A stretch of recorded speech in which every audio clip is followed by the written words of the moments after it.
Hello, good morning student. Today we are going to take class.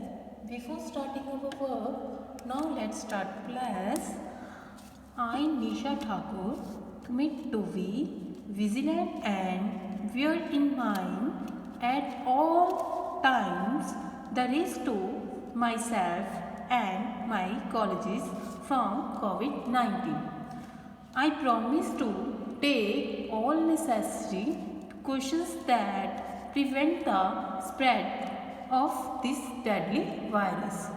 I promise to follow and encourage others to follow the key COVID appropriate behaviors. To always wear a mask, face cover, especially when in public places.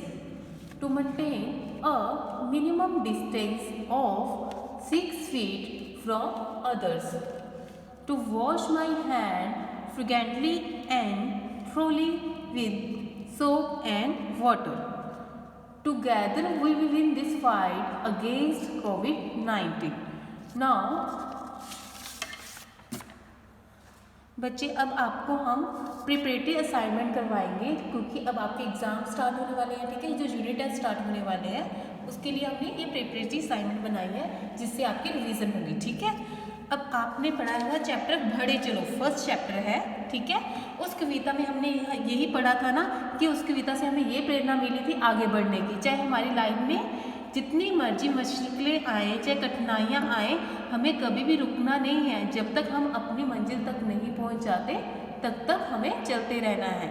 ठीक है, ये कहानी हमने पढ़ी थी, ये कविता हमने पढ़ी थी ना। तो इस कविता में बच्चे चैप्टर स्टार्ट है पहले MCQ। ठीक है, हमने फर्स्ट करने हैं सही गलत के सामने ठीक का निशान लगाइए। ठीक है, फर्स्ट है हमें थक कर क्यों नहीं ठहरना है।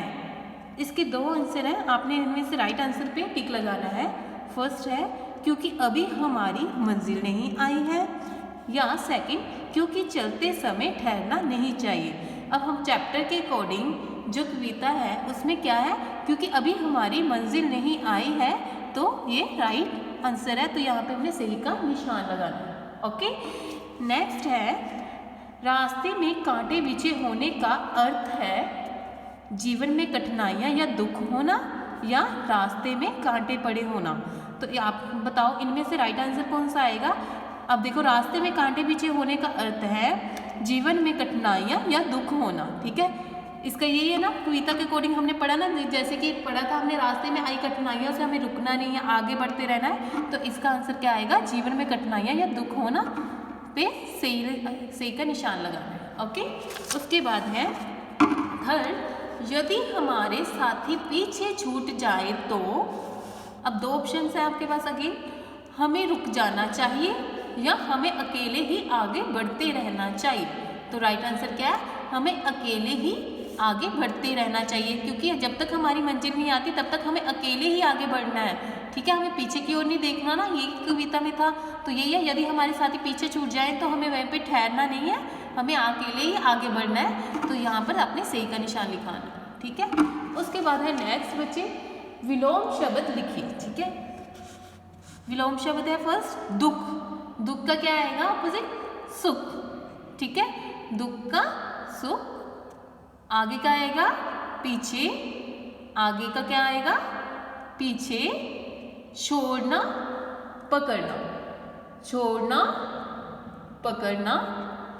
काम आराम, काम आराम। ठीक है, आगे है नेक्स्ट नीचे दिए गए शब्दों के पर्यायवाची शब्द लिखिए। बच्चे आपने इस चैप्टर की बैक एक्सरसाइज भी अच्छे से करनी है। मैंने आपको पहले ऑनलाइन क्लासेस में भी ये बताया था, अगेन से मैं एवी में यही बता रही हूँ, आपने इसकी बैक एक्सरसाइज जो मैंने करवाई है वो भी अच्छे से करनी है इस चैप्टर की। ठीक है, अब ये पर्यायवाची शब्द है जो हम पढ़ेंगे। राह का क्या आएगा, सड़क। अगर आपको और पर्यायवाची शब्द, जैसे 3 ऑप्शंस होती है ना पर्यायवाची शब्द में, तीनों में से अगर आपको कोई और आता है आप वो भी लिख सकते हो। मैंने मुझे जो ठीक लगा मैंने वो लिखा, अगर आपको कुछ और लर्न है तो आप वो भी लिख सकते हो। ठीक है, राह का क्या आएगा, सड़क। आगे है दिन, दिवस। दिन का क्या आएगा, दिवस। थर्ड है जग, जगत, जग का क्या आएगा जगत, फूल सुमन, फूल का क्या आएगा सुमन। आगे है इस चैप्टर के बच्चे शब्द अर्थ। कठिन शब्दों के अर्थ जानिए। फर्स्ट है मंजिल, मंजिल लक्ष्य, ठीक है। जब हम किसी मंजिल में लक्ष्य मतलब कि जहाँ पर हम पहुँच नहीं जाते, हमारा एक लक्ष्य होता है ना कि हम मोटिव होता है जिसको हम कहते हैं कि हम जहाँ तक पहुँच नहीं जाते, उसको कहते हैं मंजिल का क्या आएगा लक्ष्य। पथरीली पत्थर वाली, ठीक है, पथरीली का क्या आएगा पत्थर वाली। राह का रास्ता, सभी को पता है ना राह का क्या कहते हैं रास्ता। दुविधा परेशानी, दुविधा परेशानी, ठीक है। सजीले सजे हुए, सजीले सजे हुए। जग संसार, जग का क्या आएगा संसार। उसके बाद है इस चैप्टर की पंक्तियां।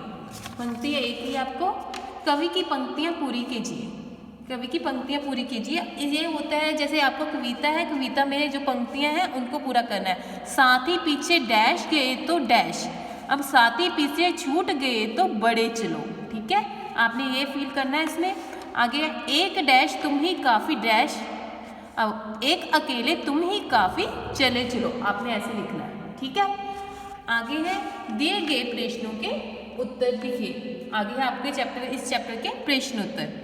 फर्स्ट प्रश्न है पथरीली राह का क्या अर्थ है। उत्तर है पथरीली राह का अर्थ है पत्थर वाले रास्ते पर चलना और कभी हिम्मत नहीं हारना। पथरीली राह का यही अर्थ है ना कि हमें पत्थर वाले रास्ते पर चलना है और कभी भी हिम्मत नहीं हारना, यही है, ठीक है, आपने ऐसे ही लिखना है। आगे है नेक्स्ट क्वेश्चन, हमें आगे क्यों बढ़ते रहना चाहिए। अभी कवि के अनुसार क्या था कि हमें आगे क्यों बढ़ते रहना चाहिए। उत्तर है हमें आगे इसलिए बढ़ते रहना चाहिए क्योंकि जीवन बढ़ते रहने का नाम है, क्योंकि जीवन बढ़ते रहने का नाम है, इसलिए हमें आगे बढ़ते रहना चाहिए, ठीक है। उसके बाद है नेक्स्ट लास्ट क्वेश्चन इस चैप्टर का। कविता में कवि ने हमें क्या प्रेरणा दी है। उत्तर है कविता में कवि ने आगे बढ़ने की प्रेरणा दी है। आगे बढ़ने की दी है ना इस कविता में, जैसे रास्ते में आई कठिनाइयों से घबराकर रुक जाना सही नहीं है, इसलिए हमें हिम्मत और साहस से लगातार आगे बढ़ते रहना चाहिए। हमें आगे बढ़ने की प्रेरणा दी है, कैसे दी है, हमें रास्ते में आई कठिनाइयों से घबराकर रुक जाना नहीं है, इसलिए हमें हिम्मत और साहस से लगातार आगे बढ़ते रहना है, ठीक है। यही कविता ने प्रेरणा दी है ना, ठीक है, आपने ऐसे लिखना है, ठीक है, okay. Thank you students, have a nice day.